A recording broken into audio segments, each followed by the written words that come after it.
No coração de uma tenda sagrada, sob o calor escaldante do deserto do Sinai, o som de martelos batendo no ouro ecoa suavemente pela vastidão silenciosa.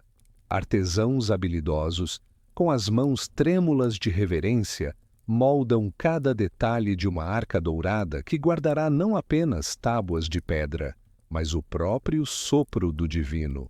O cheiro da madeira de acácia mistura-se ao metal precioso derretido, enquanto querubins alados ganham forma sob a luz filtrada que dança através do tecido da tenda. Esta não é apenas a criação de um objeto sagrado, é o nascimento do maior mistério da humanidade, uma relíquia que desapareceria nas brumas do tempo, levando consigo segredos que arqueólogos, aventureiros e historiadores ainda buscam desesperadamente. Nesta jornada, você vai mergulhar nas areias do tempo para descobrir não apenas a história fascinante da Arca da Aliança, mas também os indícios surpreendentes sobre onde ela pode estar escondida neste exato momento. E entre cada pista deixada pelos antigos, cada pergaminho milenar e cada escavação moderna, há algo que conecta você, aqui e agora, aqueles que tocaram este objeto sagrado há mais de 3.000 anos atrás.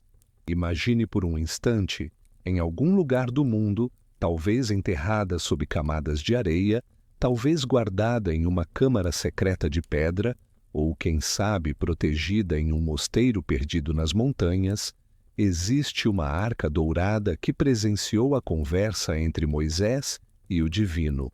Seus olhos dourados de querubim viram o êxodo de um povo inteiro, testemunharam batalhas épicas onde cidades inteiras desmoronaram ao som de trombetas e guardaram em silêncio os momentos mais sagrados da antiguidade. E antes que a gente siga a viagem pelo tempo, se este clima e essa história estão tocando você, inscreva-se no canal e ative o sininho. A sua presença é a luz que guia nossa jornada neste longo entardecer. E me conta nos comentários, de qual cidade você está assistindo? E que horas são aí agora? Você sabia que a Arca da Aliança foi construída com exatamente 2,5 côvados de comprimento, 1,5 de largura e 1,5 de altura, medidas que, convertidas para nossos padrões, resultam numa caixa de aproximadamente 1,25 metro por 75 centímetros? E que todo o ouro usado em sua construção pesaria, segundo os cálculos modernos, cerca de 34 quilos de ouro puro. Mas a arca não era apenas um baú dourado. Era o trono terrestre do divino, o ponto de encontro entre o céu e a terra, onde vozes celestiais sussurravam orientações para um povo que caminhava perdido pelo deserto. Dentro dela, guardavam-se as tábuas dos 10 mandamentos, escritas pelo próprio dedo divino, um pote de maná, o alimento milagroso que sustentou os israelitas por 40 anos, e a vara de Arão, que havia florescido como prova da autoridade sacerdotal. Durante séculos, a arca acompanhou o povo de Israel em suas jornadas. Ela cruzou as águas do Rio Jordão, que se abriram como haviam se aberto as águas do Mar Vermelho. Ela circundou os muros de Jericó por 7 dias, até que as pedras milenares desabaram como se fossem areia. Ela foi capturada pelos filisteus, que logo a devolveram após uma série de pragas misteriosas que assolaram suas cidades. E então, no auge da glória de Israel, quando o rei Salomão construiu o primeiro templo em Jerusalém, a arca encontrou sua morada definitiva no Santo dos Santos, uma câmara onde apenas o sumo sacerdote podia entrar uma vez por ano, no dia da expiação.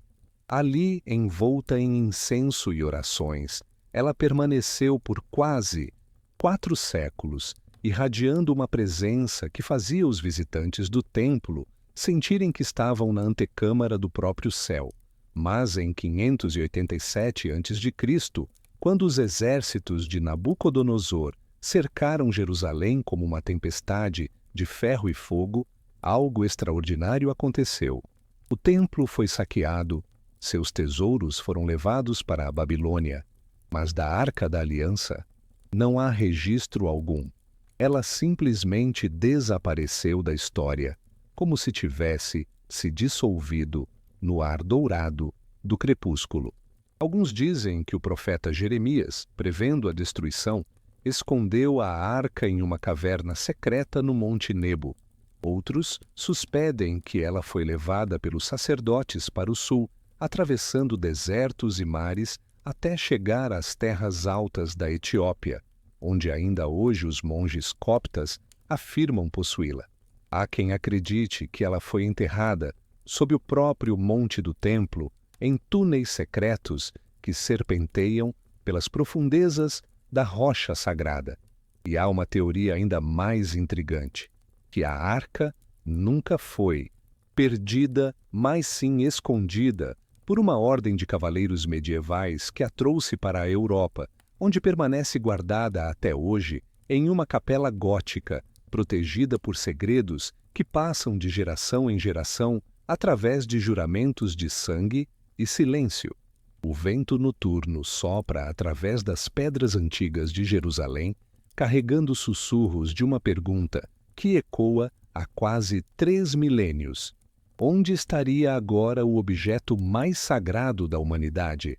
Sob uma constelação de estrelas que brilhavam como diamantes, incrustados no veludo negro do céu, o acampamento dos israelitas se estendia pelas areias do Sinai como uma cidade de tecidos tremulando na brisa noturna.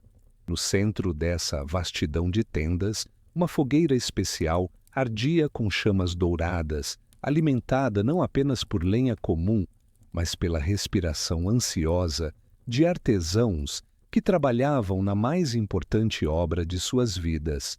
O som ritmado de martelos batendo no metal ecoa suavemente pela noite, misturado ao crepitar da madeira que se consome e ao sussurro do vento que dança entre as cordas das tendas.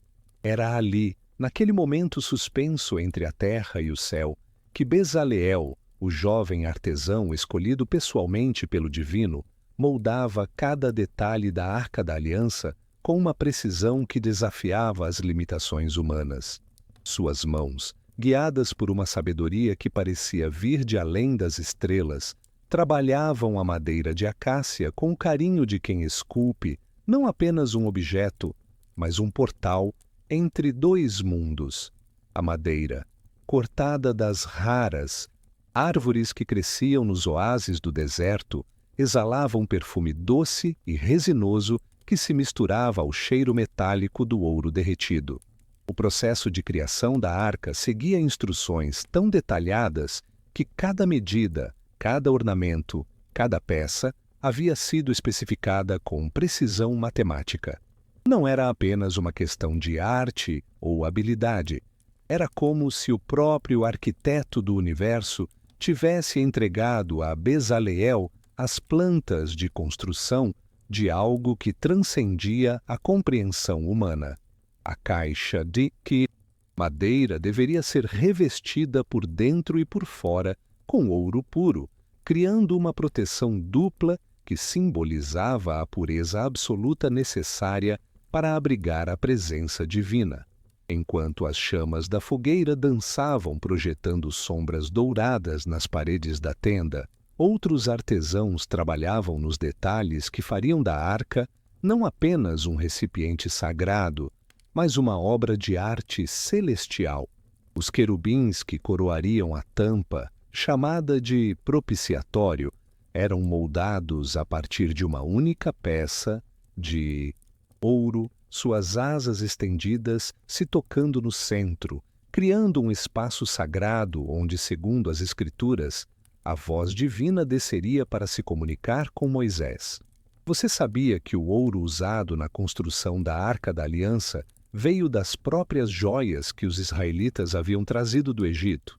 Essas mesmas joias que haviam adornado os pescoços das mulheres durante a escravidão foram transformadas pelo fogo purificador no material mais sagrado da história humana.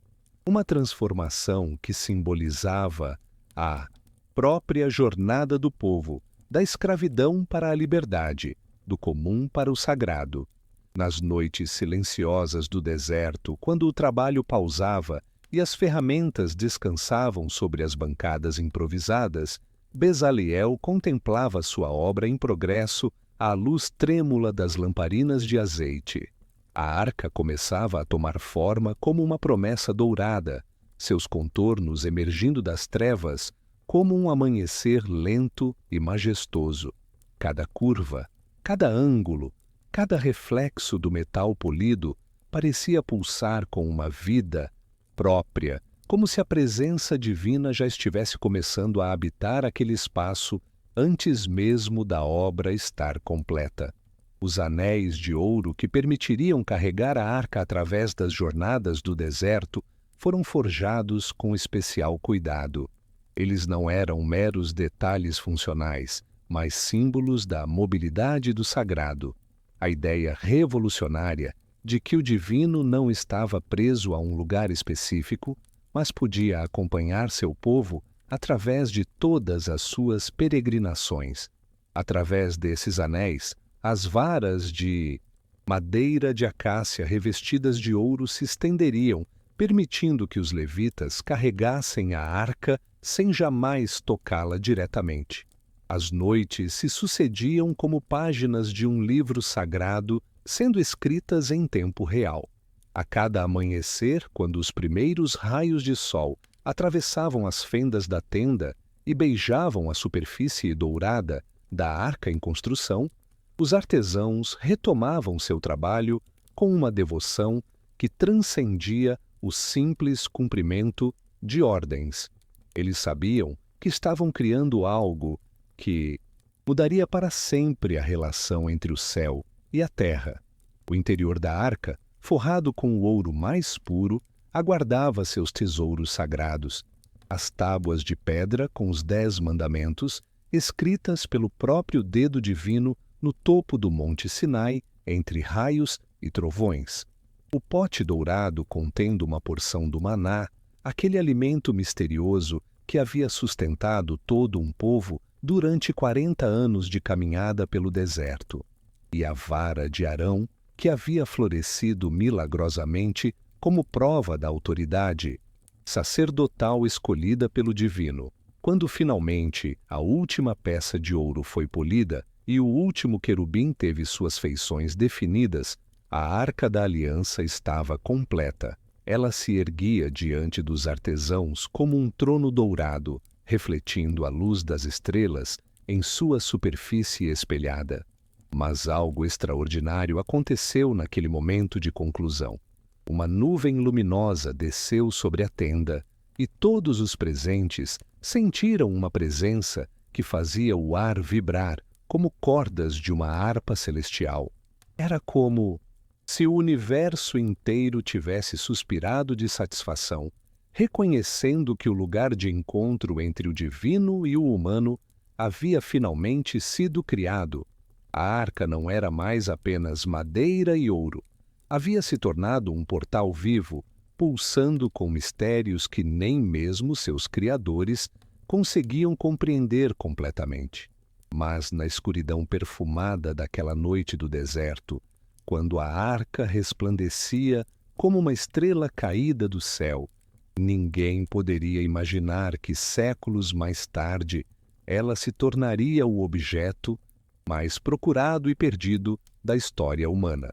Quando as primeiras claridades do amanhecer tingiam de rosa as dunas infinitas do deserto, o acampamento dos israelitas despertava com uma solenidade diferente de todos os outros dias.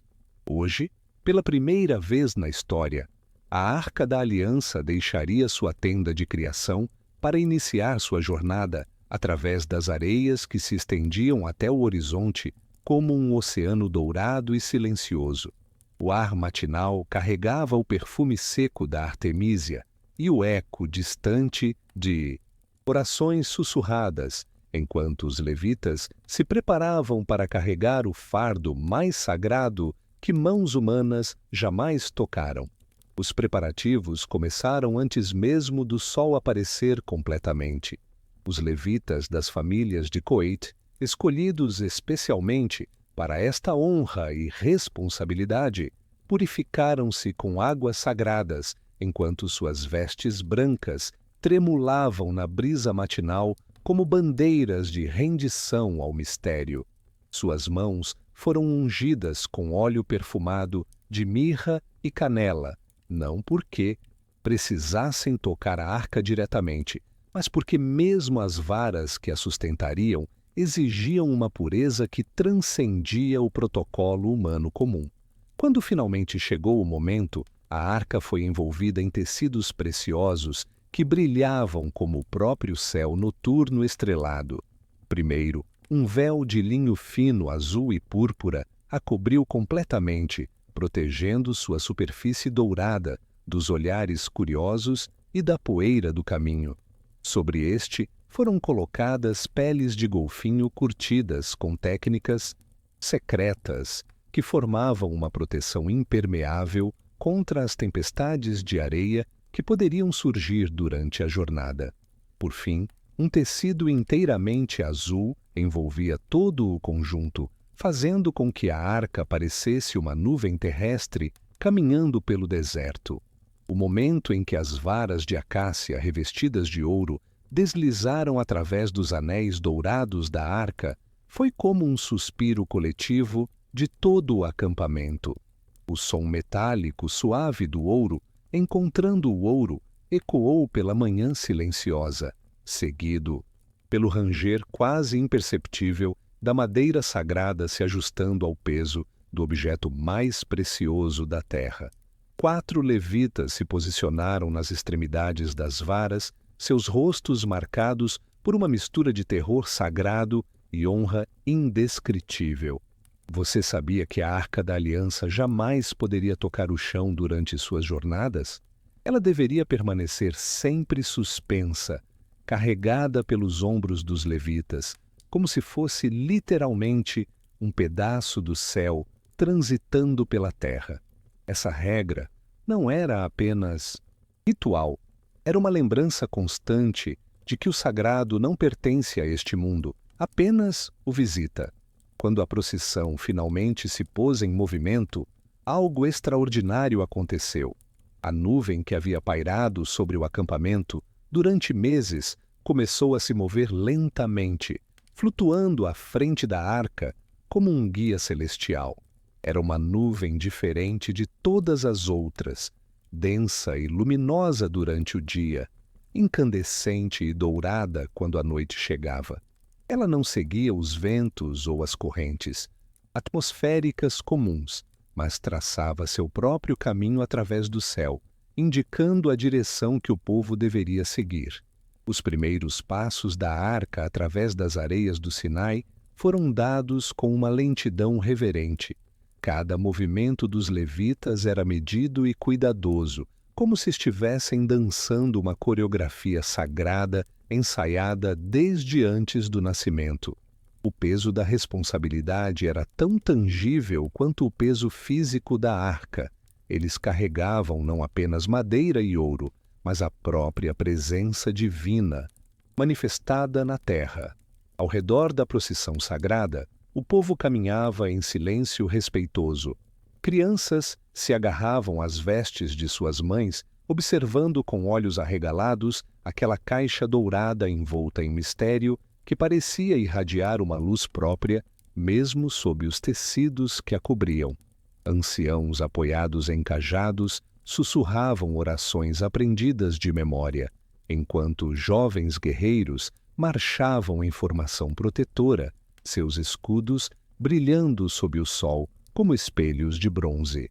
A cada parada para descanso, quando a arca era cuidadosamente depositada sobre suportes especiais que a mantinham suspensa do chão, uma atmosfera única se estabelecia no acampamento.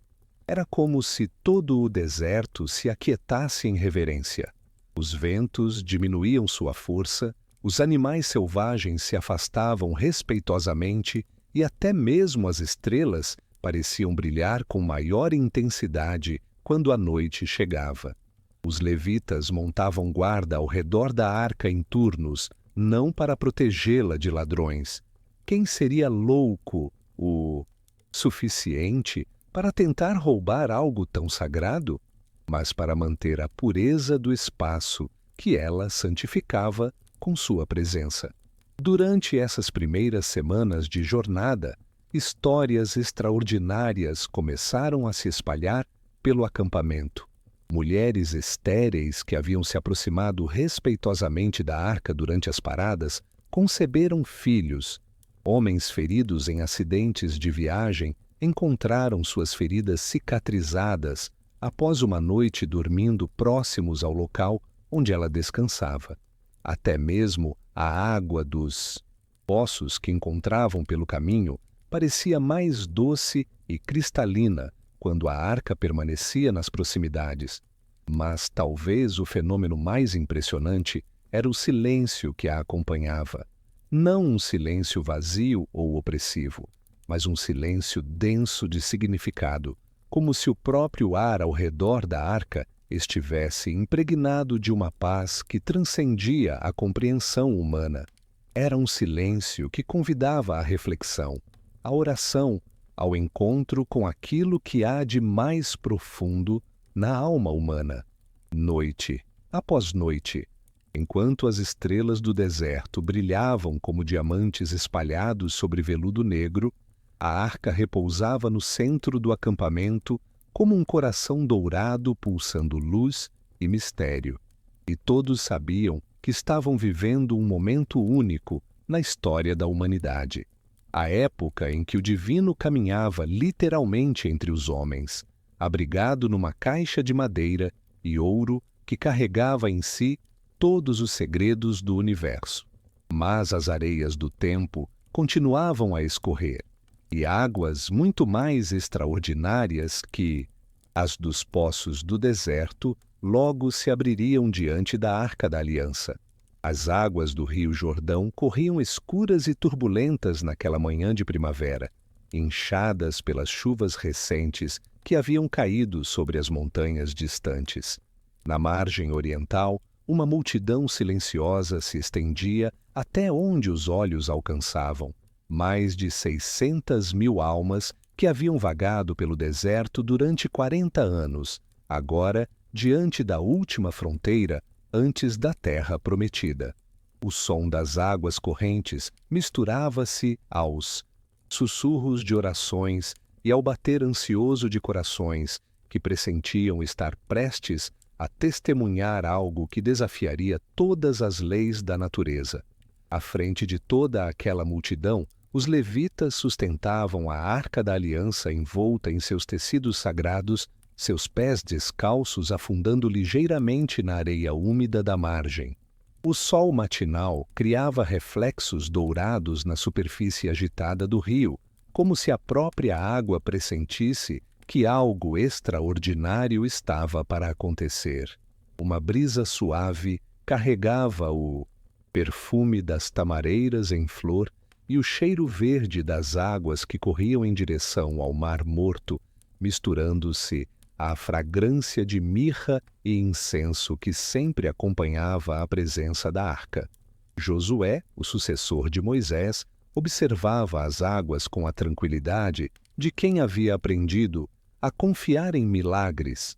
Suas mãos, calejadas por anos de guerra e liderança, seguravam firmemente seu cajado, enquanto seus olhos contemplavam não apenas o rio físico à sua frente, mas todas as promessas que se estendiam além daquelas águas.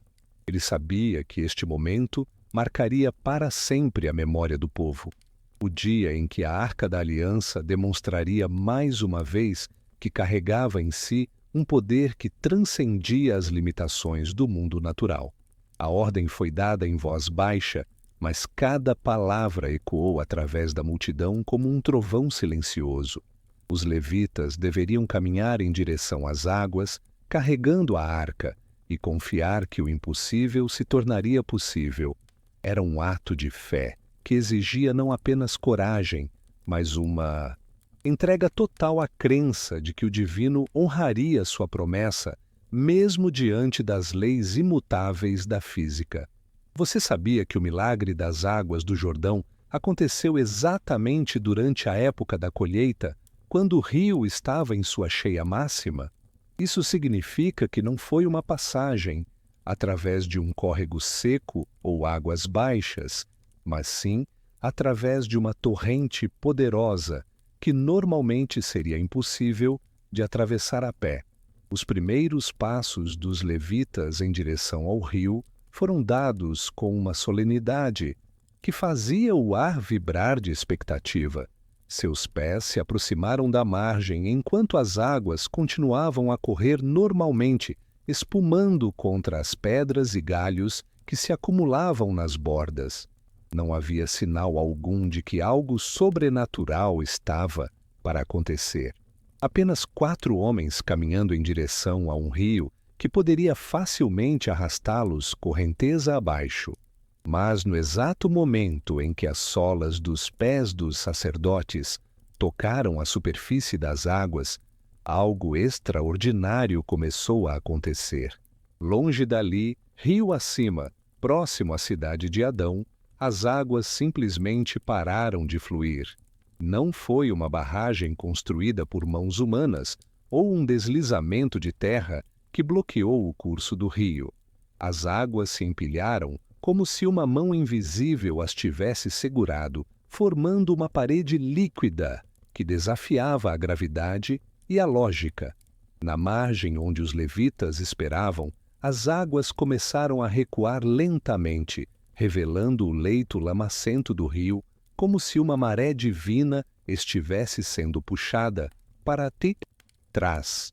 O som das águas correntes foi substituído por um silêncio quase absoluto, quebrado apenas pelo gotejamento ocasional das pedras molhadas e pelo sussurro maravilhado da multidão que testemunhava o impossível se tornando realidade diante de seus olhos.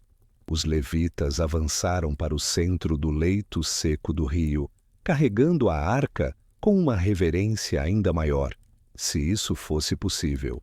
Suas pegadas na lama úmida eram as primeiras marcas humanas naquele solo, que momentos antes estava submerso, sob metros de água corrente. Ao redor deles, peixes se debatiam em poças isoladas e conchas brilhavam como joias abandonadas pelo rio em sua retirada milagrosa. Ali, no centro do que havia sido o leito do Jordão, os levitas pararam e estabeleceram a Arca da Aliança como um farol dourado no meio do vale seco. Era como se ela fosse o centro de um novo tipo de gravidade. Não a força que puxa as coisas para baixo, mas uma força que reorganiza a própria realidade ao seu redor. Enquanto ela permaneceu ali, as águas continuaram contidas rio acima, criando um corredor seco através do qual todo o povo de Israel poderia passar. A travessia que se seguiu foi como uma procissão celestial.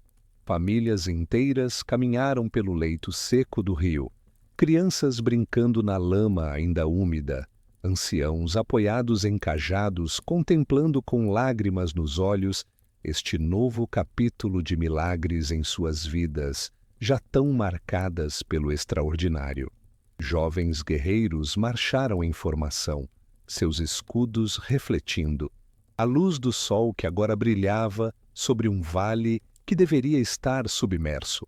Durante toda a travessia, que durou várias horas, a arca permaneceu imóvel, no centro do rio seco, como uma âncora sagrada que mantinha o milagre funcionando. Os levitas que a carregavam permaneceram em posição, sem mover um músculo, enquanto centenas de milhares de pessoas passavam ao seu redor em ambas as direções. Era como se eles fossem estátuas vivas de fé, sustentando não apenas a arca, mas o próprio milagre que permitia àquele povo finalmente entrar na terra que lhes havia sido prometida. Quando finalmente a última pessoa completou a travessia e pisou na margem ocidental do Jordão, os levitas receberam a ordem para se mover. No momento em que seus pés deixaram o leito do rio e pisaram na terra seca da margem, as águas que haviam sido contidas por horas se liberaram num rugido ensurdecedor. O Jordão voltou a correr com ainda mais força que antes, como se tivesse acumulado energia durante sua pausa milagrosa. Na nova margem, 12 pedras foram erguidas como memorial daquele dia, uma para cada tribo de Israel. Mas a verdadeira memória do milagre estava gravada não em pedra, mas nos corações de todos que haviam testemunhado a Arca da Aliança, demonstrando mais uma vez que carregava em si um poder que podia reescrever as próprias leis do universo. E enquanto o sol se punha sobre a terra prometida, pintando o céu com tons de ouro e púrpura, todos sabiam que haviam cruzado muito mais que um rio, haviam cruzado a fronteira entre o possível e o impossível, guiados por uma caixa dourada que transformava milagres em realidade cotidiana. Nas primeiras horas da madrugada, quando o orvalho ainda cobria as pedras milenares de Jericó como lágrimas de prata, a cidade mais antiga do mundo dormia em silêncio, protegida por muralhas que haviam resistido a incontáveis cercos ao longo dos séculos. Suas torres de vigia se erguiam contra o céu estrelado como sentinelas de pedra, enquanto guardas sonolentos faziam suas rondas sobre as ameias, sem imaginar que estavam prestes a testemunhar o colapso de tudo o que consideravam sólido e eterno. O vento noturno sussurrava entre as frestas das pedras antigas, carregando o perfume das palmeiras dos oásis próximos e o eco distante de cânticos que vinham do acampamento israelita. Do lado de fora dos muros, onde as tendas dos israelitas se espalhavam pela planície, como estrelas terrestres, uma atmosfera única pairava sobre o acampamento. Não era a tensão comum que antecede uma batalha, com soldados afiando espadas e preparando máquinas de guerra. Em vez disso, havia uma expectativa silenciosa e mística, como se todos soubessem que estavam prestes a participar de algo que transcenderia completamente os métodos tradicionais de conquista militar. A Arca da Aliança descansava no centro do acampamento, envolta em seus tecidos sagrados que tremulavam suavemente na brisa matinal. Ao seu redor, sacerdotes e levitas se preparavam para uma das procissões mais extraordinárias da história humana, uma caminhada que combinaria fé, música e um poder misterioso que havia se manifestado nas águas do Jordão e que agora se preparava para demonstrar que até mesmo as mais sólidas fortificações humanas eram frágeis diante do sagrado. Quando o sol começou a despontar no horizonte, tingindo de dourado as pedras de Jericó, a procissão se formou com uma precisão que lembrava uma cerimônia celestial. À frente, marchavam os guerreiros armados, seus escudos polidos refletindo os primeiros raios de luz. Atrás deles vinham 7 sacerdotes, cada um carregando uma trombeta feita de chifre de carneiro, instrumentos que produziam um som grave e penetrante que parecia vir das profundezas da terra. E no centro de toda a formação, sustentada pelos levitas com sua reverência habitual, seguia a Arca da Aliança. Você sabia que o som produzido pelas trombetas de chifre de carneiro, chamadas de shofar, era considerado sagrado porque representava o sacrifício e a renovação? Esses instrumentos não produziam apenas música, mas vibrações que se acreditava capazes de abrir portais entre o mundo físico e o espiritual. A primeira volta ao redor dos muros de Jericó foi feita em silêncio absoluto, exceto pelo som ritmado das sandálias sobre a terra batida. e pelo sopro grave e melancólico das trombetas sagradas.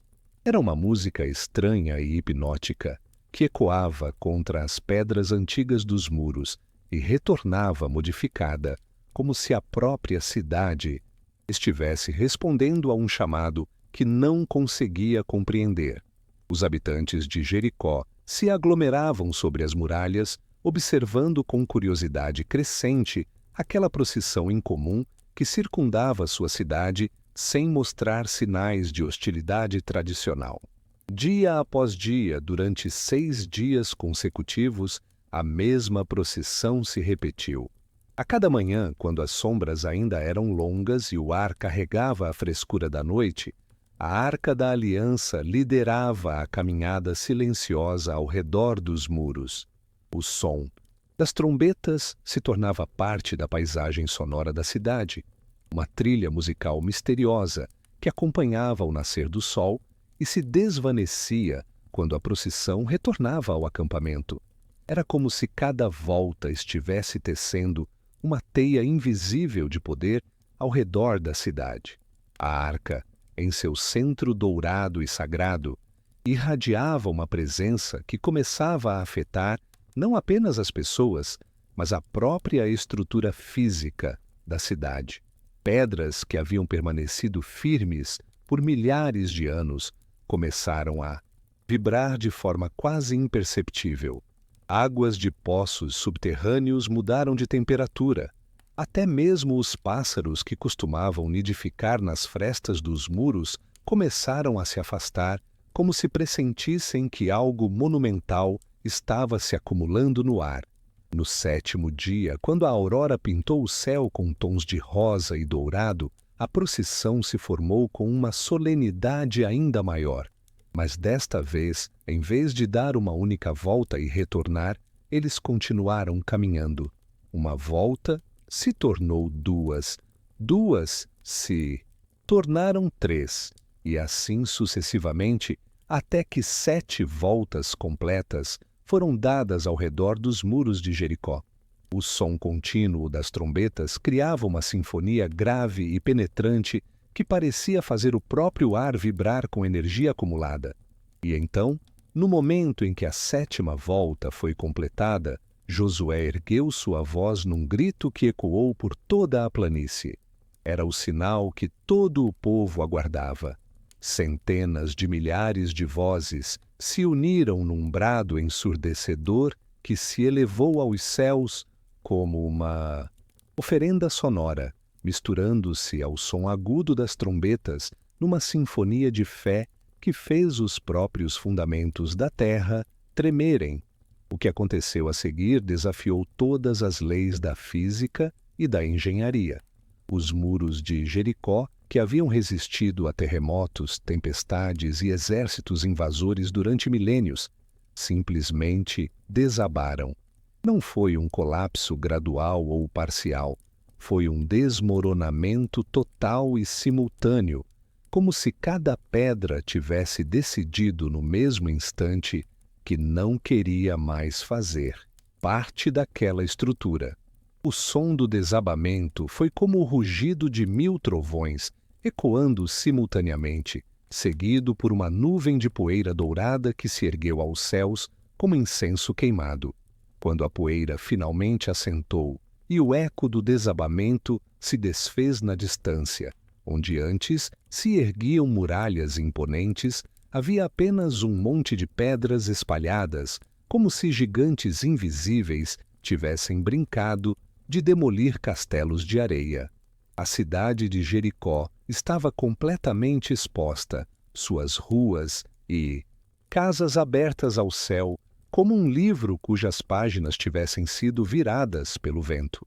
No meio de toda aquela destruição, a Arca da Aliança permanecia serena e dourada, carregada pelos levitas que nem sequer haviam tremido durante o colapso monumental. Era como se ela fosse o olho calmo de uma tempestade de poder que havia reescrito a geografia da região em questão de segundos. Ao seu redor, o povo de Israel contemplava em silêncio reverente o milagre que acabara de presenciar. Naquela noite, Enquanto as estrelas brilhavam sobre os escombros do que havia sido a cidade mais fortificada da região, as fogueiras do acampamento israelita queimavam com chamas que pareciam mais brilhantes que o normal.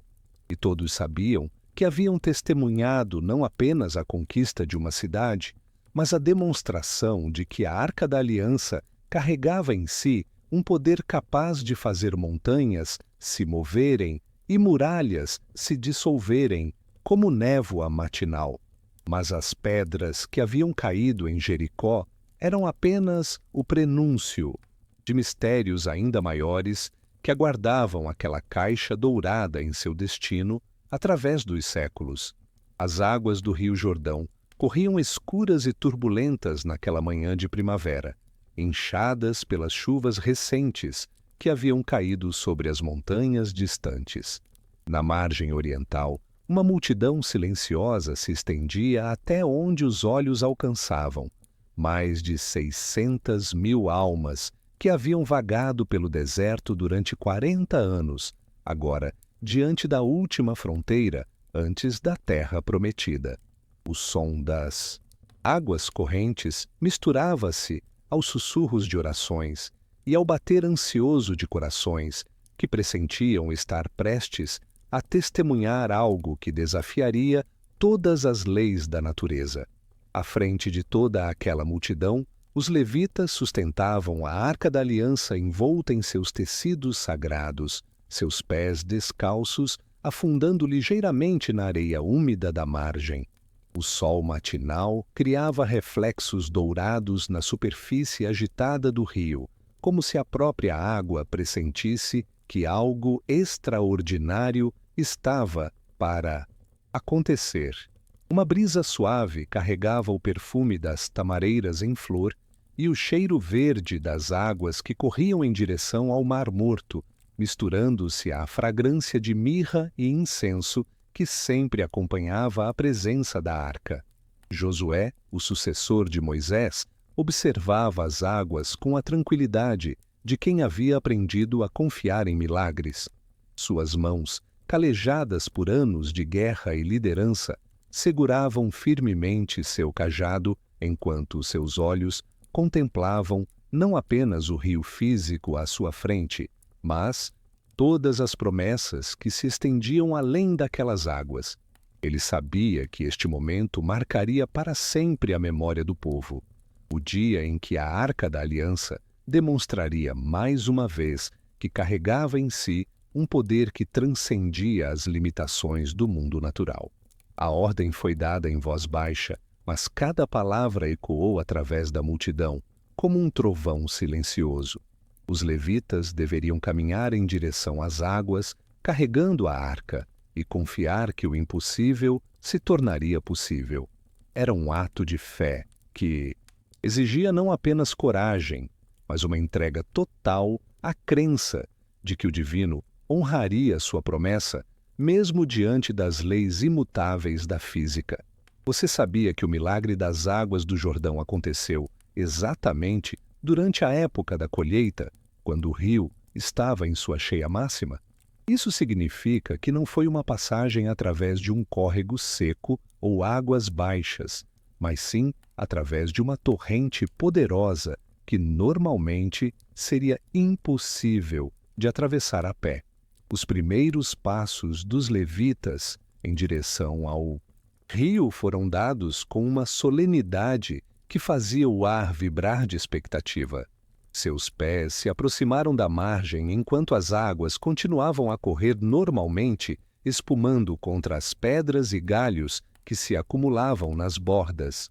Não havia sinal algum de que algo sobrenatural estava para acontecer. Apenas 4 homens caminhando em direção a um rio que poderia facilmente arrastá-los correnteza abaixo. Mas, no exato momento em que as solas dos pés dos sacerdotes tocaram a superfície das águas, algo extraordinário começou a acontecer. Longe dali, rio acima, próximo à cidade de Adão, as águas simplesmente pararam de fluir. Não foi uma barragem construída por mãos humanas ou um deslizamento de terra que bloqueou o curso do rio. As águas se empilharam como se uma mão invisível as tivesse segurado, formando uma parede líquida que desafiava a gravidade e a lógica. Na margem onde os levitas esperavam, as águas começaram a recuar lentamente, revelando o leito lamacento do rio, como se uma maré divina estivesse sendo puxada para trás. O som das águas correntes foi substituído por um silêncio quase absoluto, quebrado apenas pelo gotejamento ocasional das pedras molhadas e pelo sussurro maravilhado da multidão, que testemunhava o impossível se tornando realidade diante de seus olhos. Os levitas avançaram para o centro do leito seco do rio, carregando a arca com uma reverência ainda maior, se isso fosse possível. Suas pegadas na lama úmida eram as primeiras marcas humanas naquele solo, que momentos antes estava submerso sob metros de água corrente. Ao redor deles, peixes se debatiam em poças isoladas e conchas brilhavam como joias abandonadas pelo rio em sua retirada milagrosa. Ali, no centro do que havia sido o leito do Jordão, os levitas pararam e estabeleceram a Arca da Aliança como um farol dourado no meio do vale seco. Era como se ela fosse o centro de um novo tipo de gravidade.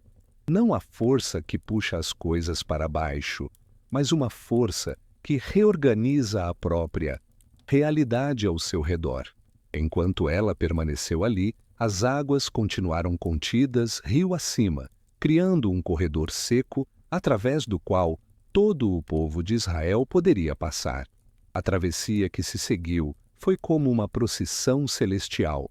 Famílias inteiras caminharam pelo leito seco do rio, crianças brincando na lama ainda úmida, anciãos apoiados em cajados contemplando com lágrimas nos olhos este novo capítulo de milagres em suas vidas já tão marcadas pelo extraordinário. Jovens guerreiros marcharam em formação, seus escudos refletindo a luz do sol, que agora brilhava sobre um vale que deveria estar submerso. Durante toda a travessia, que durou várias horas, a arca permaneceu imóvel no centro do rio seco, como um âncora sagrada que mantinha o milagre funcionando. Os levitas que a carregavam permaneceram em posição, sem mover um músculo, enquanto centenas de milhares de pessoas passavam ao seu redor em ambas as direções. Era como se eles fossem estátuas vivas de fé, sustentando não apenas a arca, mas o próprio milagre que permitia àquele povo finalmente entrar na terra que lhes havia sido prometida. Quando finalmente a última pessoa completou a travessia e pisou na margem ocidental do Jordão, os levitas receberam a ordem para se mover.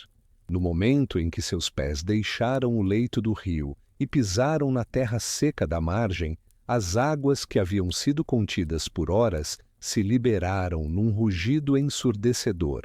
O Jordão voltou a correr com ainda mais força que antes, como se tivesse acumulado energia durante sua pausa milagrosa.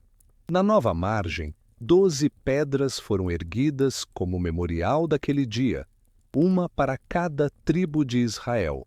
Mas a verdadeira memória do milagre estava gravada não em pedra, mas nos corações de todos que haviam testemunhado a Arca da Aliança, demonstrando mais uma vez que carregava em si um poder que podia reescrever as próprias leis do universo.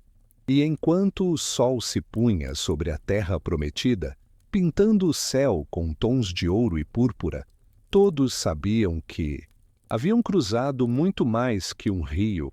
Haviam cruzado a fronteira entre o possível e o impossível, guiados por uma caixa dourada que transformava milagres em realidade cotidiana.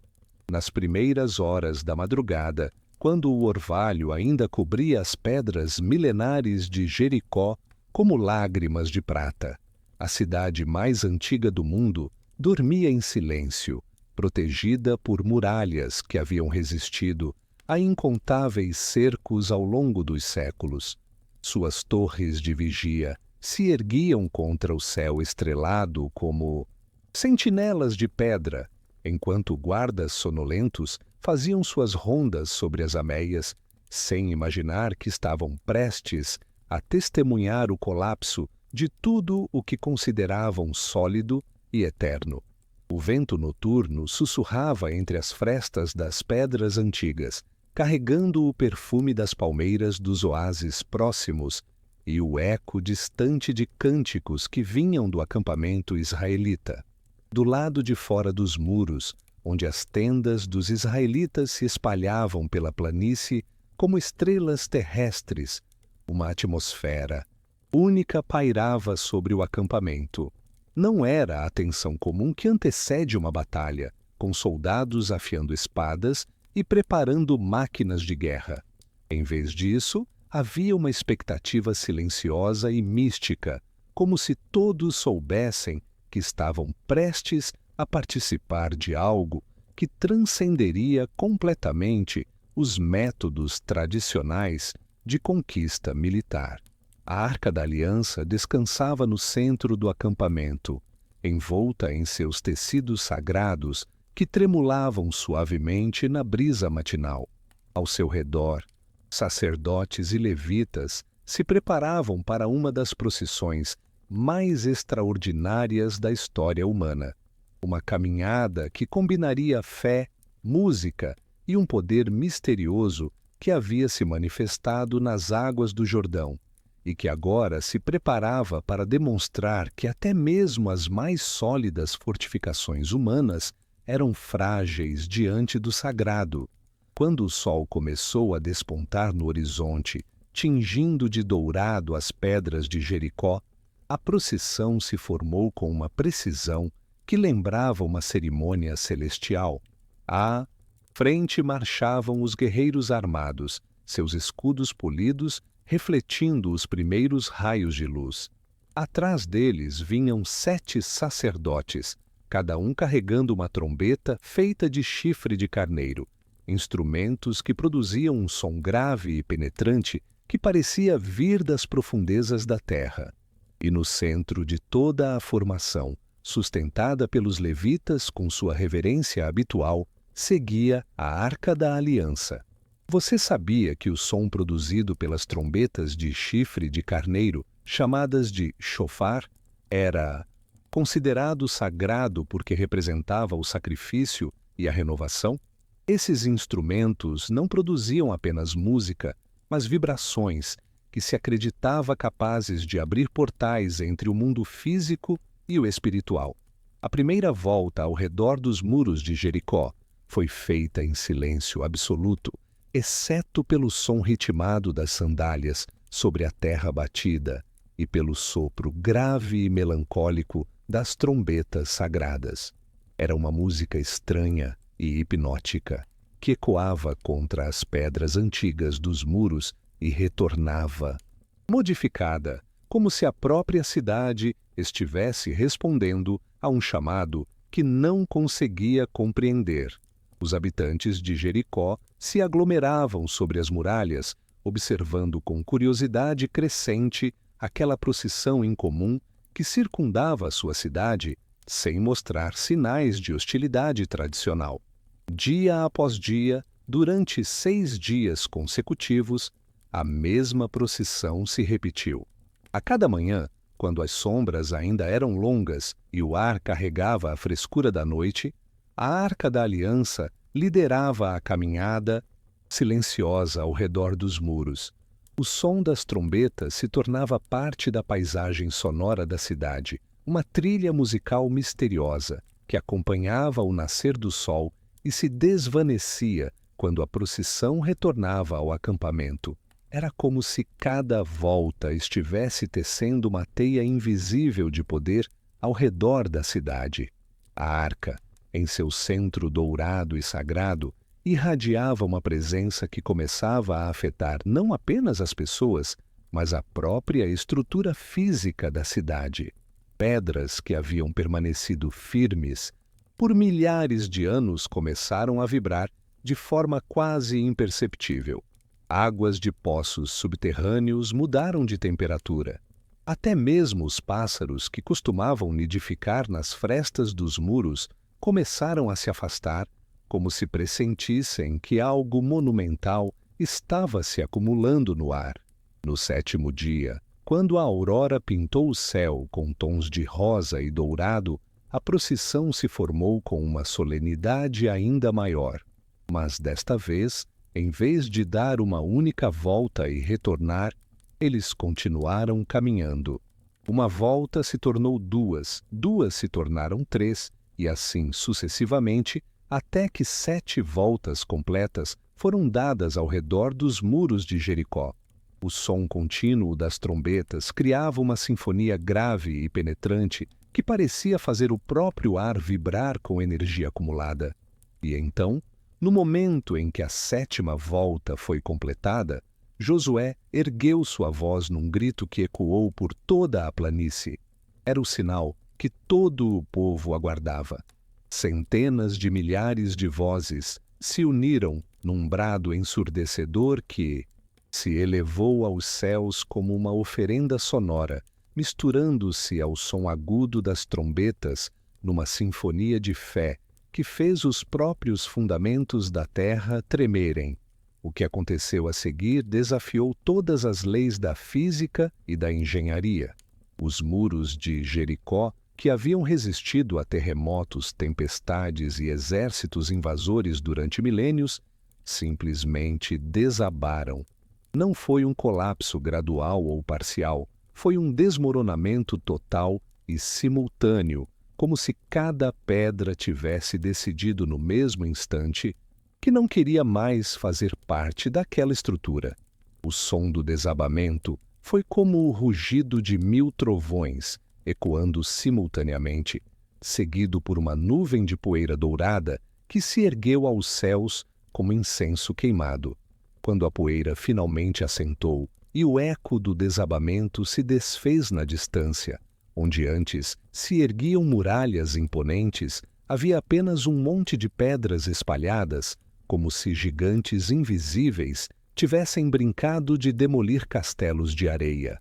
A cidade de Jericó estava completamente exposta, suas ruas e casas abertas ao céu, como um livro cujas páginas tivessem sido viradas pelo vento. No meio de toda aquela destruição, a Arca da Aliança permanecia serena e dourada, carregada pelos levitas que nem sequer haviam tremido durante o colapso monumental. Era como se ela fosse o olho calmo de uma tempestade de poder que havia reescrito a geografia da região em questão de segundos. Ao seu redor, o povo de Israel contemplava em silêncio, reverente, o milagre que acabara de presenciar.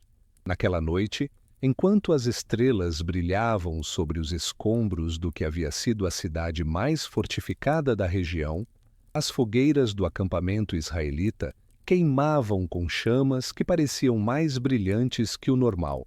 E todos sabiam que haviam testemunhado não apenas a conquista de uma cidade, mas a demonstração de que a Arca da Aliança carregava em si um poder capaz de fazer montanhas se moverem e muralhas se dissolverem como névoa matinal. Mas as pedras que haviam caído em Jericó eram apenas o prenúncio de mistérios ainda maiores que aguardavam aquela caixa dourada em seu destino através dos séculos. Nas terras costeiras, onde o sal marinho temperava o ar e as ondas do grande mar sussurravam segredos antigos, contra as praias de areia dourada, os filisteus celebravam uma vitória que acreditavam ser o triunfo definitivo sobre o Deus dos israelitas.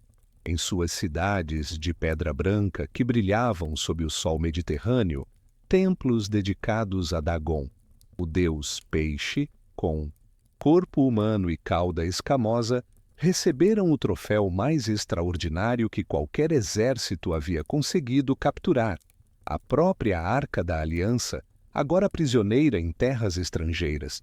A Batalha de Afeque havia terminado com uma derrota devastadora para Israel. Campos cobertos de cadáveres se estendiam até o horizonte, e entre os mortos jaziam Hofni e Finéias, os filhos corruptos do sumo sacerdote Eli, que haviam carregado a arca para a batalha numa tentativa desesperada de reverter o curso da guerra. Mas, em vez de vitória, encontraram apenas morte, e a arca, o objeto mais sagrado de Israel, foi levada como espólio de guerra pelos guerreiros filisteus, que a transportaram em seus carros de guerra decorados com imagens de peixes e ondas. O primeiro destino da arca cativa foi Asdod, uma das 5 grandes cidades dos filisteus, onde se erguia o templo mais magnífico dedicado a Dagon. Era um edifício impressionante, com colunas de mármore que se elevavam como árvores de pedra e paredes decoradas com baixos relevos que retratavam o deus peixe emergindo das profundezas oceânicas para abençoar seus adoradores. No centro do templo, uma estátua gigantesca de Dagon dominava o espaço sagrado, seus olhos de obsidiana refletindo a luz das tochas, que queimavam eternamente em sua honra. Com grande pompa e celebração, os filisteus depositaram a Arca da Aliança aos pés da estátua de Dagon, como se fosse uma oferenda do Deus vencido ao Deus vitorioso.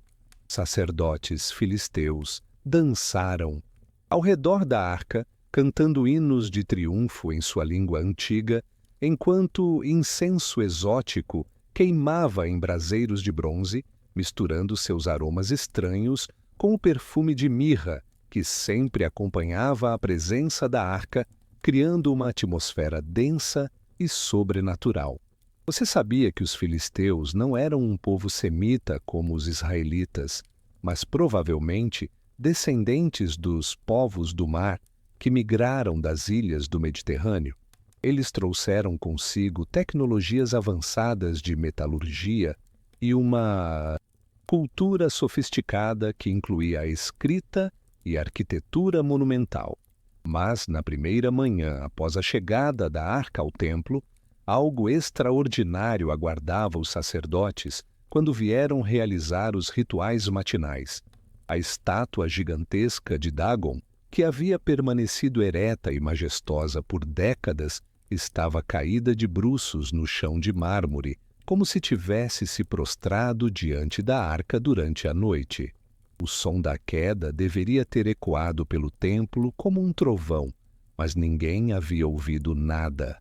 Era como se a própria pedra tivesse escolhido silenciosamente se humilhar diante do sagrado. Os sacerdotes ficaram perplexos, mas não totalmente alarmados. Estátuas podiam cair por terremotos imperceptíveis ou falhas estruturais. Com grande esforço e usando cordas e alavancas, eles recolocaram Dagon em sua posição original, verificaram sua base e se asseguraram de que estava firme e estável. Ofereceram sacrifícios extras para apaziguar qualquer ofensa que o deus pudesse ter sofrido e esperaram que o incidente não se repetisse. Mas na manhã seguinte, o pesadelo recomeçou de forma ainda mais dramática. Dagon não apenas havia caído novamente, mas desta vez suas mãos e sua cabeça estavam quebradas, espalhadas pelo chão do templo como fragmentos de um sonho desfeito. Apenas o tronco permanecia intacto, como se alguma força invisível tivesse metodicamente decapitado e desmembrado o deus durante as horas silenciosas da madrugada. O terror começou a se espalhar entre os habitantes de Asdod, quando, nos dias seguintes, uma praga misteriosa começou a assolar a cidade. Tumores dolorosos apareceram nos corpos dos homens, começando pelos mais próximos ao templo e se espalhando como ondas de sofrimento através da população. Era como se uma maldição invisível estivesse emanando da arca, punindo quem ousara mantê-la cativa em terra estrangeira. Mas a praga não era apenas humana. Ratos emergiram das profundezas da terra, em números impossíveis, invadindo casas, granários e templos como um exército peludo e faminto. Eles roíam tudo, grãos, tecidos, madeira, couro, transformando a próspera cidade de Asdod numa paisagem de devastação roída. O cheiro de decomposição e doença começou a pairar sobre a cidade como uma nuvem pesada e nauseante. Em desespero, os líderes de Asdod decidiram transferir a arca para Gate, outra das cidades filisteias. Talvez o problema fosse específico do templo de Dagon, pensaram, ou alguma ofensa local que pudesse ser resolvida mudando a arca de lugar. Mas quando a arca chegou a Gate, carregada em carros de boi, que pareciam mais um cortejo fúnebre que uma procissão triunfal, as mesmas pragas a seguiram como sombras malditas. De Gate, a arca foi enviada para Ecrom, a última esperança dos filisteus de encontrar um lugar onde pudessem manter seu troféu sagrado sem sofrer as consequências misteriosas que a acompanhavam. Mas os próprios habitantes de Ecrom protestaram quando viram a arca se aproximando de suas muralhas, pois as notícias do que havia acontecido em Asdod e Gate haviam se espalhado como fogo em palha seca. Durante 7 meses longos e agonizantes, a Arca da Aliança permaneceu em território filisteu, transformando cada lugar onde era mantida numa sombra do que havia sido antes. Cidades prósperas se tornaram locais de lamentação. Templos grandiosos se transformaram em ruínas assombradas, e o povo que havia celebrado sua captura agora implorava aos deuses para que encontrassem uma forma de se livrar daquele objeto sagrado que havia se revelado mais poderoso que todos os seus deuses combinados. As noites nas cidades filisteias eram preenchidas pelos gemidos dos doentes, o som dos ratos correndo pelos telhados e as orações desesperadas de um povo que havia aprendido da forma mais dura que existem tesouros que são perigosos demais para serem possuídos. A Arca Dourada, mesmo em cativeiro, continuava irradiando um poder que não conhecia fronteiras nacionais ou diferenças culturais. Era um lembrete constante de que o sagrado não pode ser domado ou domesticado pelos caprichos humanos. E enquanto as ondas do grande mar continuavam a sussurrar contra as praias filisteias, carregando o sal e os segredos do oceano, a Arca da Aliança aguardava pacientemente o momento de retornar ao povo que sabia honrar sua presença em vez de tentar controlá-la. Mas seu retorno seria tão dramático quanto sua captura, marcado por sinais e prodígios que deixariam claro que algumas coisas pertencem ao reino do Eterno, não ao domínio dos reis terrestres. Nas pastagens verdejantes que se estendiam entre as colinas rochosas da fronteira entre terras filisteias e israelitas, 2 vacas leiteiras mastigavam calmamente a relva matinal, alheias ao fato de que estavam prestes a se tornar protagonistas de um dos episódios mais extraordinários da história sagrada. O orvalho da madrugada cobria suas peles malhadas como uma bênção silenciosa, enquanto seus bezerros recém-nascidos permaneciam no estábulo, esperando o retorno de suas mães para a primeira mamada do dia. Era uma cena pastoral comum, que em poucas horas se transformaria numa demonstração de sabedoria divina, operando através das criaturas mais simples da criação. Nas cidades filisteias, onde o desespero havia substituído a euforia da vitória militar, sacerdotes e adivinhos se reuniam em conselhos urgentes, buscando uma solução para o problema que a Arca da Aliança havia se tornado. 7 meses de pragas, tumores e devastação haviam transformado o troféu de guerra mais cobiçado numa maldição que ninguém mais queria manter. Templos foram abandonados, cidades se esvaziaram, e o comércio próspero que caracterizava a civilização filisteia havia se reduzido a trocas desesperadas de remédios e fugas para territórios distantes. A solução que emergiram desses conselhos desesperados era tão estranha quanto genial. Construiriam um carro novo, nunca antes usado por mãos humanas ou animais, e nele colocariam a Arca da Aliança junto com oferendas de ouro que representavam os tumores e ratos que haviam atormentado suas cidades. 2 vacas que acabaram de parir e que, portanto, tinham todos os instintos maternais gritando para que permanecessem perto de seus bezerros, seriam atreladas ao carro e deixadas livres para escolher seu próprio caminho. A lógica por trás dessa decisão era simples e profunda ao mesmo tempo. Se a arca fosse realmente dotada de poder sobrenatural, ela seria capaz de guiar animais irracionais na direção certa, mesmo contra seus instintos mais básicos. Se as vacas voltassem aos estábulos onde estavam seus bezerros, seria prova de que as pragas foram coincidência. Mas se elas seguissem direto para o território israelita, abandonando seus filhotes, isso seria evidência incontestável de que um poder maior que a natureza estava operando através daquele objeto sagrado. Você sabia que escolher vacas que acabaram de parir para esse teste tornava o milagre ainda mais impressionante?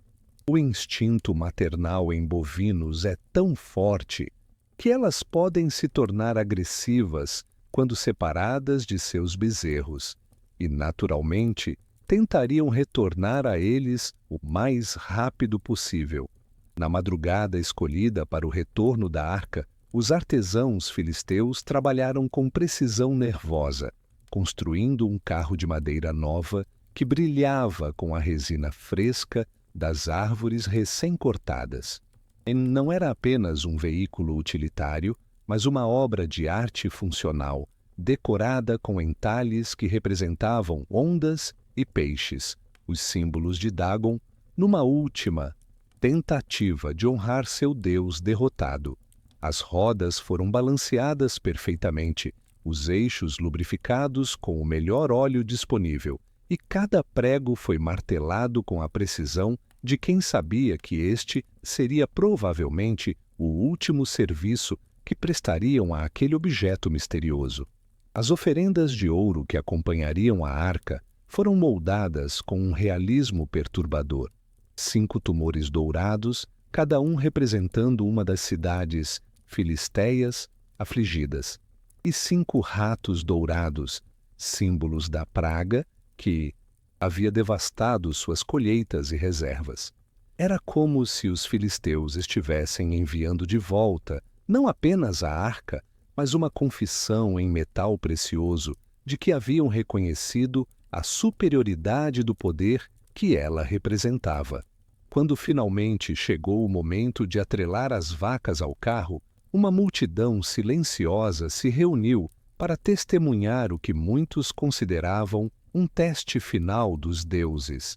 As 2 vacas, separadas de seus bezerros pela primeira vez, desde o nascimento deles, mugiram de forma lancinante, um som que ecoou pelas colinas como um lamento maternal que tocava o coração até mesmo dos soldados mais endurecidos.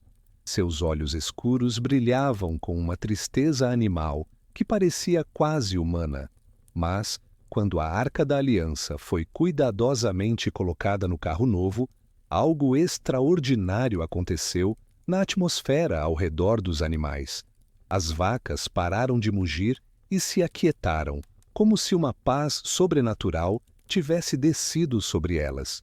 Seus corpos relaxaram, suas cabeças se ergueram numa direção específica, norte, em direção ao território israelita, e começaram a caminhar com uma determinação que desafiava todos os seus instintos maternais. O carro começou a se mover pelas estradas empoeiradas com uma suavidade que parecia impossível para um veículo puxado por animais que nunca haviam sido treinados para essa função. As vacas não hesitaram em nenhuma encruzilhada, não se desviaram para procurar água ou pasto, não olharam para trás na direção de seus bezerros. Era como se estivessem seguindo um mapa invisível, gravado em suas mentes por uma sabedoria que transcendia a compreensão animal comum.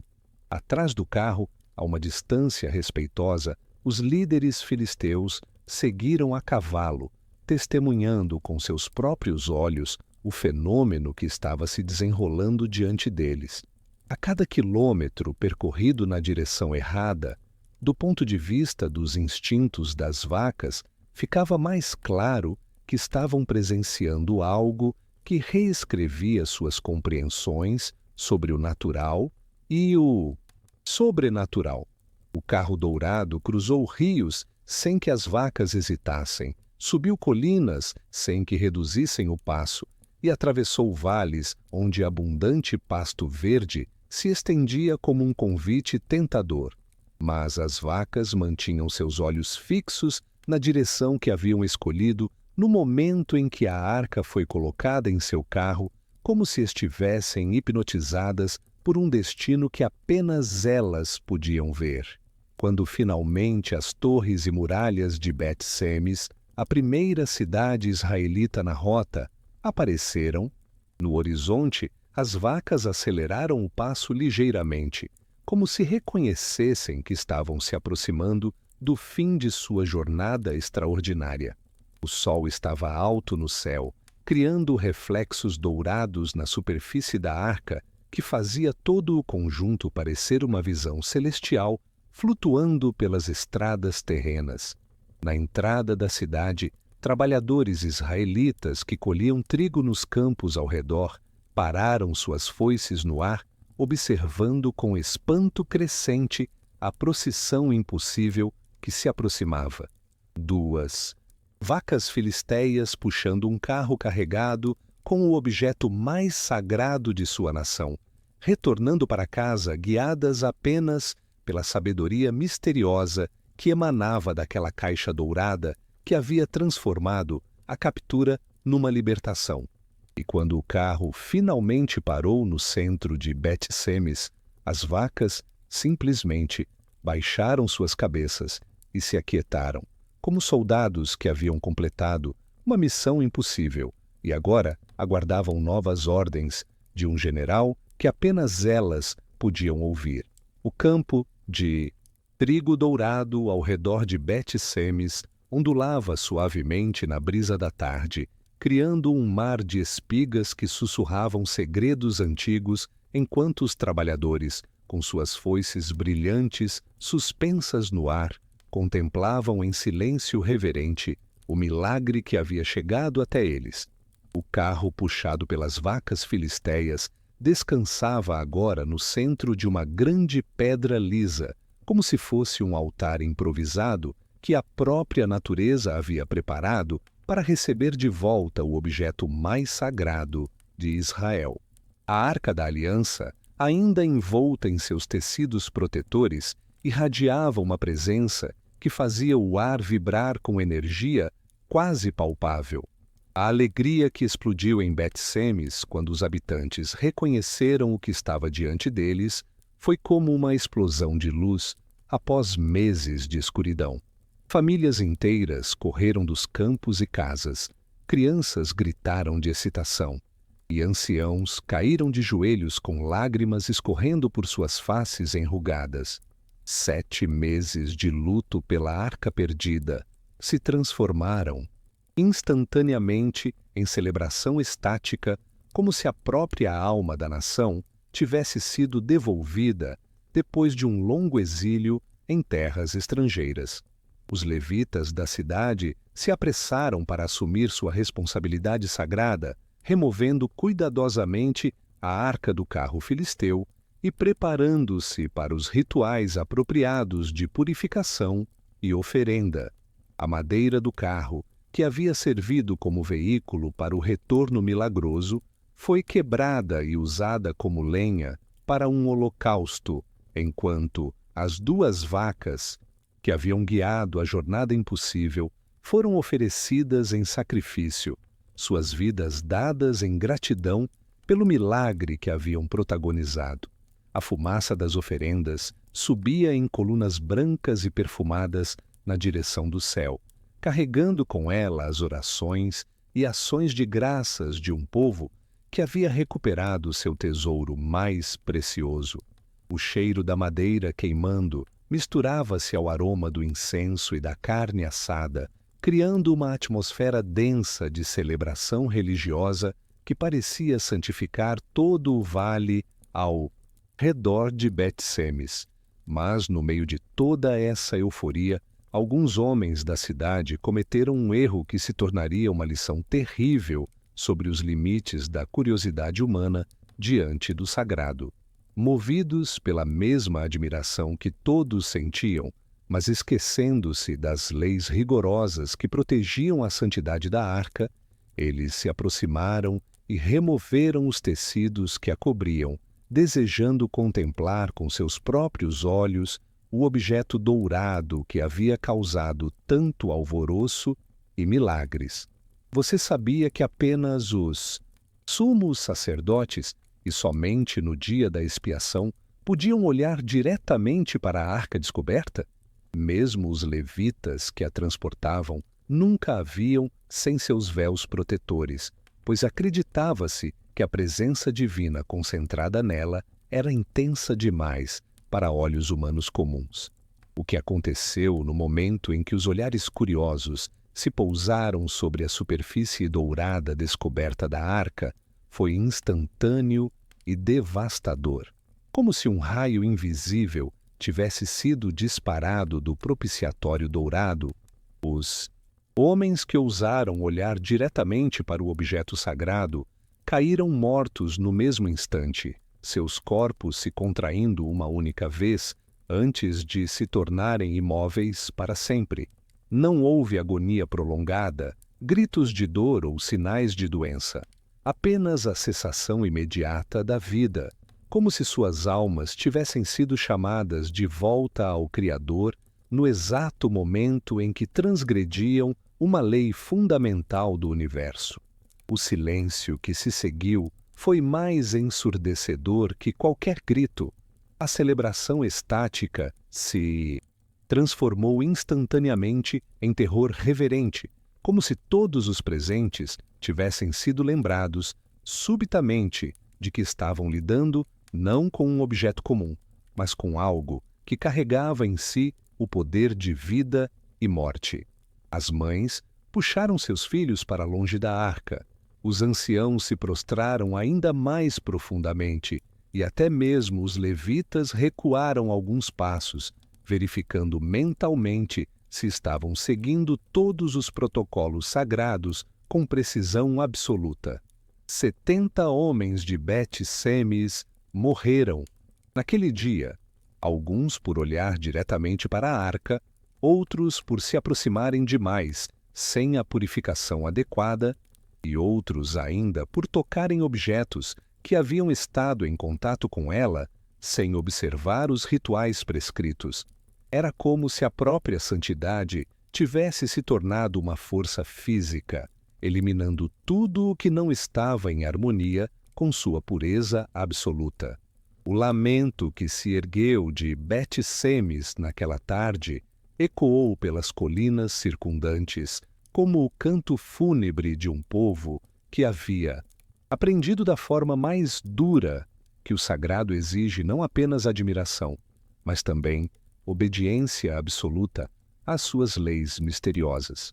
As famílias dos mortos choraram não apenas pela perda de seus entes queridos, mas pela compreensão súbita de que haviam testemunhado uma demonstração de poder que transcendia completamente suas capacidades de compreensão. A noite que caiu sobre Bet-Semes foi preenchida por orações sussurradas e reflexões silenciosas sobre a natureza dual do sagrado. Ao mesmo tempo, benévolo e terrível, protetor e destruidor, fonte de milagres e instrumento de julgamento. A arca permanecia no centro da cidade, como uma presença dourada que irradiava tanto bênçãos quanto advertências, lembrando a todos que alguns mistérios são grandes demais para serem sondados pela curiosidade humana.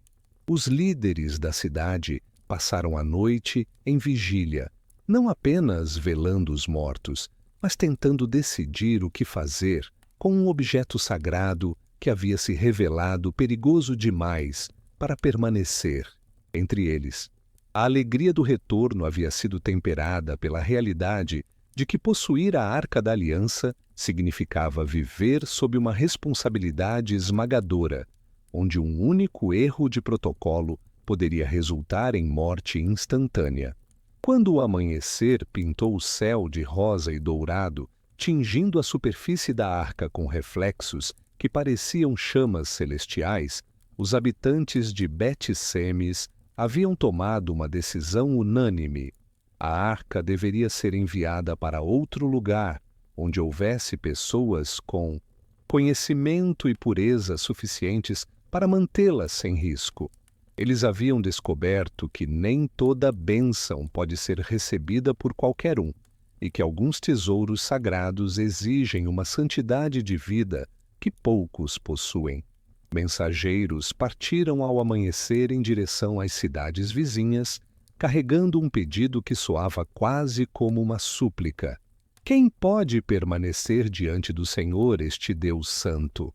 E para quem subirá a arca, deixando-nos? Era uma pergunta que ecoaria através dos séculos, lembrando a todos que o verdadeiro poder não pode ser possuído ou controlado, apenas servido com reverência absoluta.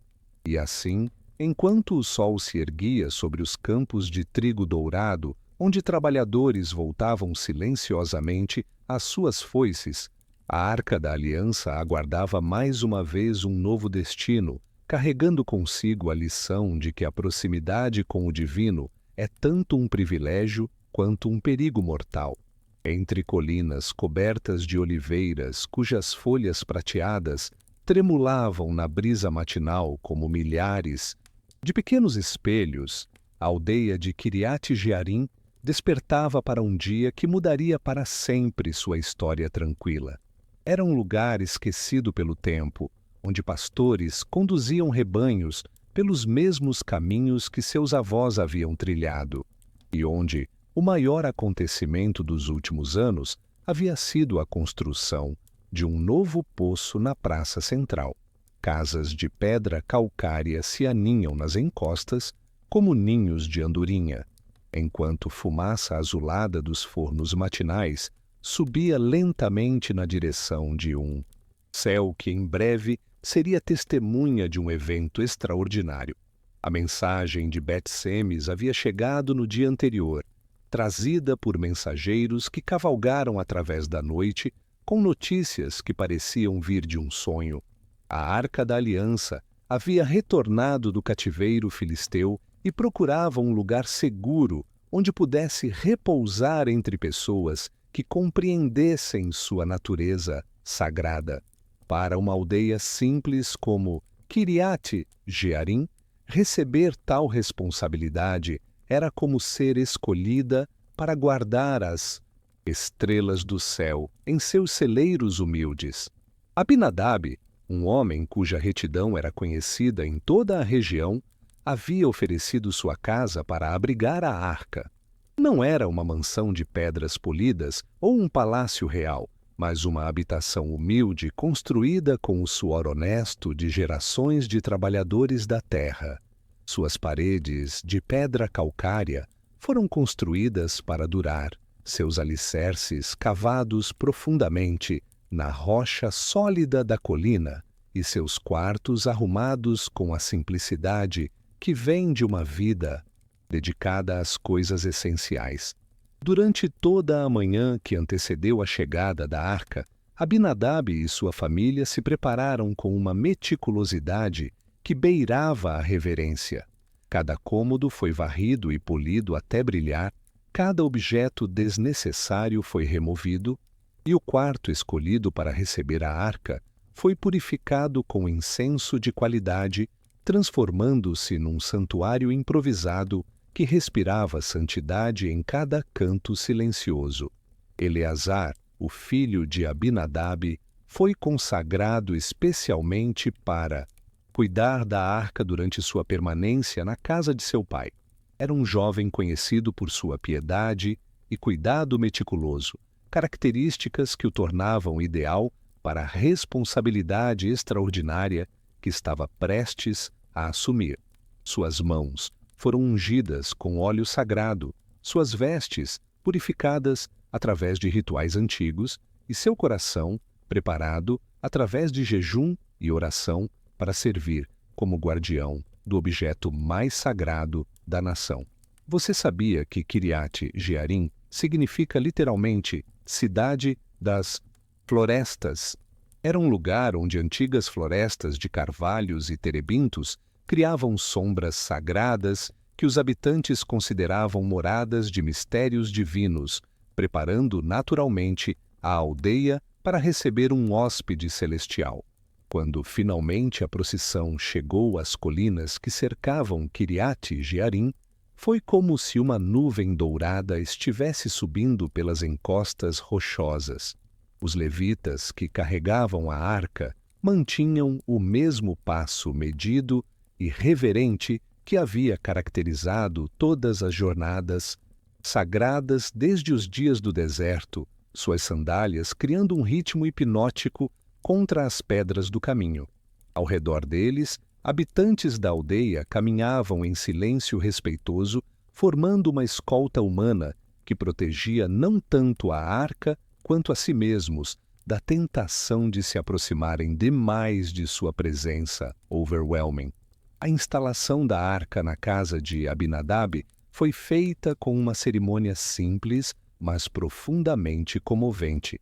Não havia trombetas de ouro ou coros de centenas de vozes, apenas as orações sussurradas de uma família simples que compreendia a magnitude da responsabilidade que estava assumindo. O quarto preparado para a arca foi transformado instantaneamente num santo dos santos doméstico, onde a presença divina se estabeleceu como uma chama invisível que aquecia toda a casa com uma paz que transcendia palavras.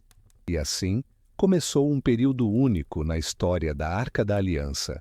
20 anos de silêncio contemplativo, numa casa humilde, longe dos tumultos da política real e das guerras que sacudiam o resto da nação. Era como se o objeto mais dinâmico e poderoso da história sagrada tivesse escolhido tirar férias numa aldeia de pastores, encontrando na simplicidade de Kiriat Jearim o repouso que os palácios e templos não podiam oferecer. Durante esses anos silenciosos, Eleazar desenvolveu uma rotina sagrada que se tornava mais precisa e reverente a cada dia que passava. Manhã e tarde, ele entrava no quarto onde a arca repousava, não para vê-la, pois ela permanecia coberta por seus véus protetores, mas para verificar se tudo estava em ordem, queimar incenso e oferecer orações silenciosas. Era como se ele fosse o jardineiro de um jardim celestial, cuidando de flores que apenas os anjos podiam ver. A presença da arca transformou gradualmente toda a atmosfera de Kiriat Jearim. Disputas entre vizinhos se resolviam mais facilmente, colheitas se tornaram mais abundantes, e uma paz inexplicável pairava sobre a aldeia como um manto invisível de proteção. Viajantes que passavam pela região comentavam sobre a sensação única que experimentavam ao entrar nos limites da aldeia, como se estivessem adentrando um espaço onde o tempo fluía de forma diferente e os problemas do mundo exterior perdiam sua urgência. As crianças nascidas em Kiriat Jearim durante esses 20 anos cresceram numa atmosfera de santidade tão natural que nem percebiam quão extraordinário era viver numa aldeia que abrigava o trono terrestre do divino. Para elas, era normal que o ar tivesse aquele perfume sutil de incenso, que as noites fossem preenchidas por uma paz profunda, e que seus sonhos fossem mais vívidos e consoladores que os de crianças de outras aldeias. Mas, talvez o aspecto mais notável desses 20 anos de silêncio fosse como a arca parecia ter encontrado sua própria forma de paz. Não havia mais manifestações dramáticas de poder, milagres espetaculares ou demonstrações de força sobrenatural. Era como se ela tivesse escolhido descansar, irradiando apenas uma presença silenciosa que bendizia sem exigir, protegia sem ameaçar e santificava sem causar alvoroço. Eleazar envelheceu cuidando da arca, seus cabelos escurecendo e depois embranquecendo enquanto mantinha sua vigília silenciosa. A cada amanhecer que pintava as colinas de rosa e dourado, ele renovava sua dedicação a uma tarefa que havia se tornado não apenas uma responsabilidade, mas uma forma de comunhão com o sagrado que poucos humanos experimentam numa vida inteira. E nas noites estreladas de Kiriat Jearim, quando o silêncio era tão profundo que se podia ouvir o crescimento da relva, a Arca da Aliança repousava em sua simplicidade dourada, acumulando força e preparando-se silenciosamente para o dia em que um jovem rei precisaria dela para unificar uma nação e construir um templo que seria considerado uma das maravilhas do mundo antigo. Nas profundezas subterrâneas do Monte do Templo, onde túneis escavados em rocha sólida se estendem como artérias de pedra através das fundações de Jerusalém, ecos silenciosos de orações milenares ainda vibram nas paredes úmidas que testemunharam o maior mistério da história humana. É aqui, segundo algumas tradições, que a Arca da Aliança descansou em seu último refúgio conhecido, no Santo dos Santos do Templo de Salomão, antes de desaparecer para sempre nas brumas do tempo como uma estrela dourada que se apaga sem aviso no céu noturno da eternidade.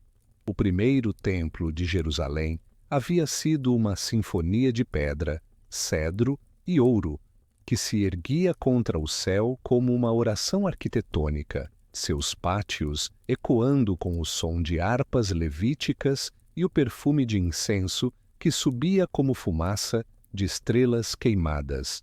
No centro dessa maravilha antiga, protegida por cortinas de linho azul e púrpura que tremulavam como véus celestiais, a Arca da Aliança havia encontrado sua morada definitiva.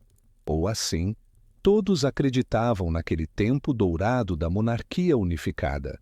Durante quase 400 anos, a Arca permaneceu no Santo dos Santos, como o coração dourado da vida espiritual de Israel.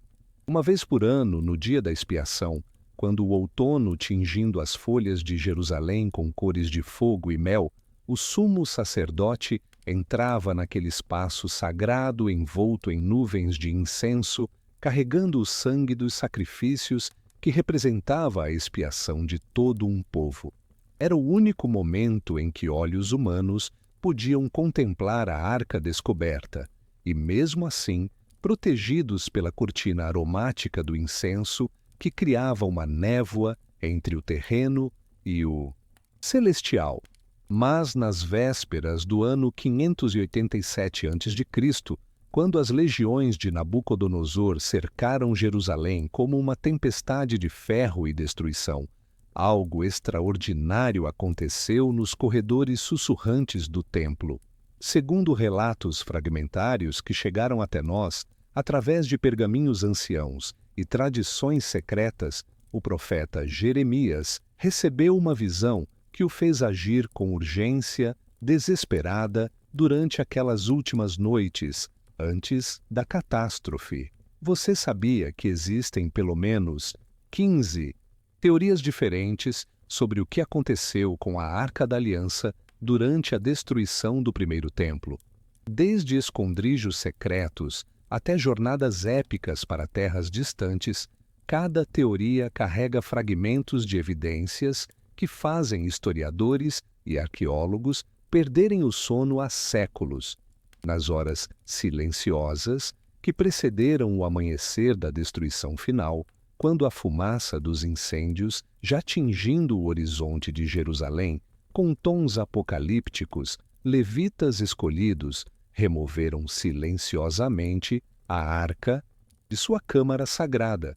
Não foi uma evacuação dramática com trombetas e procissões, mas uma operação silenciosa, realizada sob o manto da escuridão, como se estivessem mudando as estrelas de lugar no céu noturno para protegê-las da tempestade que se aproximava.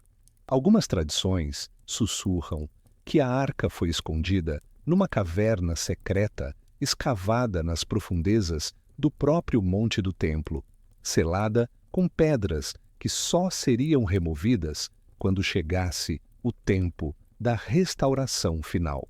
Outras falam de uma jornada épica através de desertos e mares, levando o objeto sagrado para as terras altas da Etiópia, onde monges coptas ainda afirmam possuí-la em seus mosteiros cercados de nuvens e mistério. Há quem acredite que a arca foi enterrada no Monte Nebo, onde Moisés contemplou a terra prometida antes de morrer, numa caverna que o próprio Jeremias selou com suas mãos, antes de fugir da cidade condenada.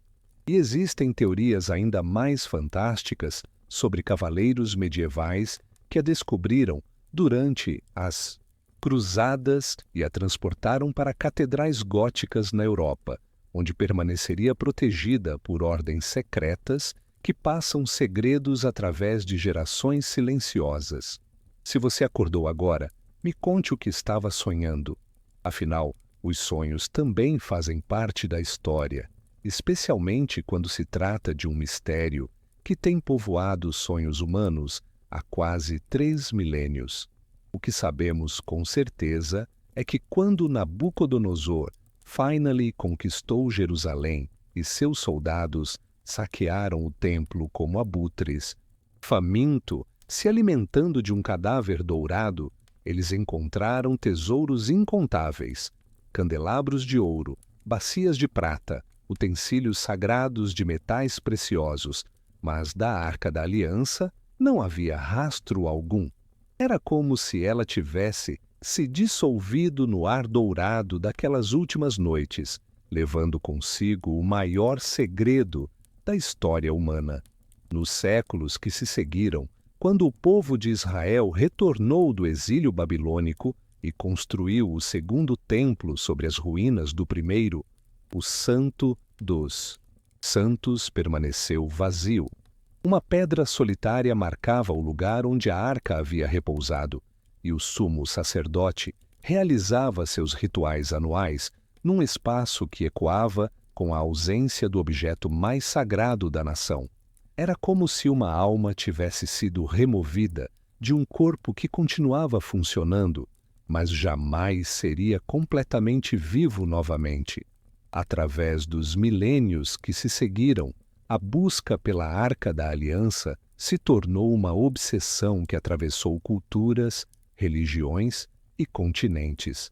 Arqueólogos escavaram túneis sob Jerusalém, exploradores perscrutaram cavernas no deserto e aventureiros seguiram pistas até os confins da terra, todos movidos pela mesma pergunta que ecoa há quase 3.000 anos. Onde está o objeto mais sagrado da humanidade? Talvez a resposta esteja escondida em alguma câmara secreta, aguardando sua hora de revelação. Talvez ela tenha sido destruída junto com o templo, transformando-se em fumaça dourada que subiu aos céus como uma última oferenda. Ou talvez, como sugerem algumas tradições místicas, ela nunca tenha desaparecido realmente, mas apenas se tornado invisível, aguardando em alguma dimensão paralela o momento em que a humanidade estará pronta para reencontrar o sagrado em sua forma mais pura.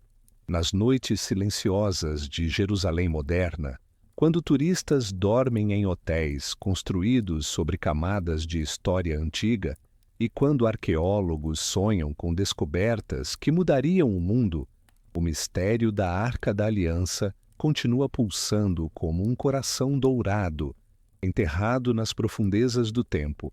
É um mistério que conecta passado e presente, fé e ciência, sonho e realidade, lembrando-nos de que algumas perguntas são mais importantes que suas respostas.